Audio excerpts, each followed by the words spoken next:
दोस्तों, हानिया आमिर का नाम आजकल सिर्फ पाकिस्तान ही नहीं बल्कि इंडिया और गल्फ में भी वायरल है। उनकी इंडियन स्टार्स के साथ वायरल दोस्ती ने सोशल मीडिया पर धमाका मचा दिया है।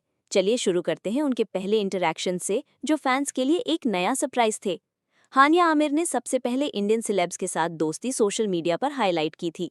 उनके बादशाह के साथ हैंगआउट पिक्स ने इंस्टाग्राम और ट्विटर पर ट्रेंड क्रिएट किया। उसके बाद करण औजला के साथ उनकी कैंडिड मोमेंट्स ने फैंस को और भी एक्साइटेड कर दिया। फैंस कहने लगे कि ये एक नया cross border friendship era start हो गया है। अब 2025 में नए अपडेट्स आ रहे हैं। हानिया की इंडियन स्टार्स के साथ रील्स और क्लिप्स फिर से वायरल हो रहे हैं। कभी राखी सावंत के साथ उनकी फनी इंटरैक्शन, कभी बॉलीवुड पार्टीज में उनकी एंट्री। ये दोस्ती अब सिर्फ एक कैजुअल मीटअप नहीं बल्कि एक कांस्टेंट बज़ बन चुकी है जो दोनों कंट्रीज में ट्रेंड होता है। फैंस तो लिटरली दीवाने हो गए हैं। ट्विटर एडिट्स, इंस्टाग्राम रील्स और टिकटॉक वीडियोस में हानिया और इंडियन सेलेब्स की केमिस्ट्री हाईलाइट होती है। कमेंट सेक्शन भर जाता है मैसेजेस से, बेस्ट क्रॉसओवर एवर, हानिया को बॉलीवुड में होना चाहिए, और पाक इंडिया यूनिटी थ्रू सिलेब्स। ये रिएक्शंस ही इस बज़ को और स्ट्रॉन्ग बना देते हैं।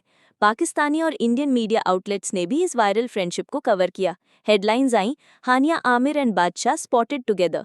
करण औजला और हानिया की पिक्चर्स ने फैंस को क्रेजी कर दिया। मीडिया ने इसे एक सॉफ्ट इमेज और कल्चरल ब्रिज के तौर पर हाईलाइट किया जो दोनों मुल्कों के फैंस को एक करता है।